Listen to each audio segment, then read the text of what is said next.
ఆపదామపహర్తారం దాతారం సర్వసంపదాం లోకాభిరామం శ్రీరామం భూయో భూయో నమామ్యహం. 67వ సర్గ. హనుమంతుడు ముందు చెప్పినవే మరింత విస్తారంగా రాముడికి చెప్పాడు.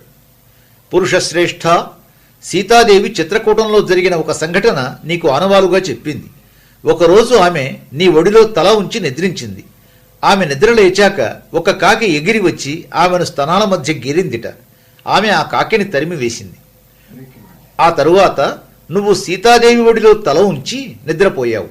ఆ కాకి తిరిగి వచ్చి ఆమెను మరల స్తనాల మధ్య గోళ్లతో గిరిందిట.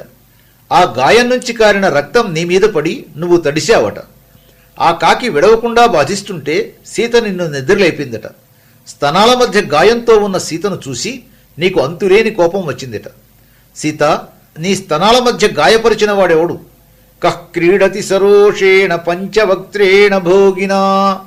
కోపంతో బుసలు కొడుతున్న 5 తలల మహాసర్పంతో ఆడుకుంటున్నవాడెవడు అని నువ్వు అటూ ఇటూ చూడగా రక్తం అంటుకున్న పదునైన గోళ్లతో ఎదురుగా ఒక కాకి కనిపించిందట.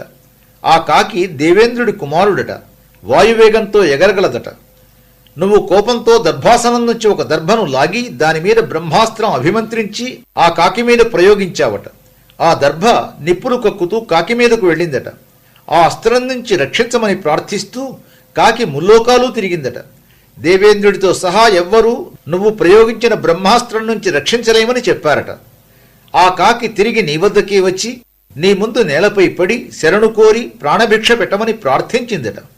శరణాగత వత్సలుడివైన నువ్వు ఆ కాకి ప్రాణం కాపాడి దాని కుడికన్ను కొట్టేశావుట. అలా ప్రాణం దక్కించుకున్న కాకి నీకు నీ తండ్రి దశరథుడికి నమస్కరించి తన నివాసానికి వెళ్ళిపోయిందిట.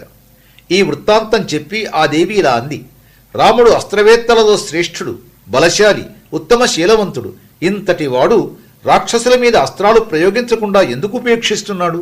నాగులు గాని, గంధర్వులు గాని, అసురులు గాని, మరుద్గణాలు గాని, విడివిడిగా గాని, అందరూ కలిసి గాని యుద్ధంలో రాముడి ముందు నిలువలేరు. పరాక్రమవంతుడైన రాముడు నన్ను త్వరగా కాపాడాలనుకుంటే రావణుణ్ణి శీఘ్రంగా యుద్ధంలో చంపాలి కదా. లక్ష్మణుడు నరశ్రేష్ఠుడు, శత్రు సంహారకుడు, రఘువంశంలో పుట్టిన మహావీరుడు. అతడైనా అన్నగారి అనుజ్ఞ పొంది నన్ను రక్షించవచ్చు కదా. అగ్నివాయువులతో సమానమైన తేజస్సు గల ఈ సోదరులిద్దరూ రాక్షసులను చంపి నన్ను రక్షించకుండా ఎందుకు ఉపేక్షిస్తున్నారు? నేనేదో గొప్ప పాపం చేసి ఉంటాను. లేకుంటే సర్వసమర్థులైన ఈ సోదరులిద్దరూ నన్నెందుకు రక్షించకుండా ఉంటారు?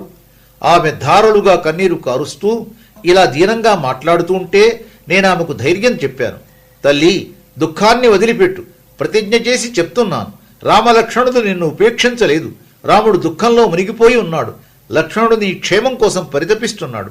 నా అదృష్టం కొద్దీ నేను చూశాను. ఇక ఇది దుఃఖించవలసిన సమయం కాదు. అతి త్వరలోనే నీ దుఃఖం అంతమవుతుంది. నిన్ను చూడాలని తహతహలాడుతున్న ఆ రాకుమారులిద్దరూ లంకను భస్మీభూతం చెయ్యడం నువ్వు త్వరలోనే చూడబోతున్నావు. రాముడు పుత్ర మిత్ర బంధువర్గాలతో సహా రావణుణ్ణి వధించి నిన్ను అయోధ్యకు తీసుకువెడతాడు. రాముడికి ఆనందం కలిగించేది, ఆయన గుర్తించగలిగేది ఏదో ఒక వస్తువు ఆనవాలుగా ఇయ్యి.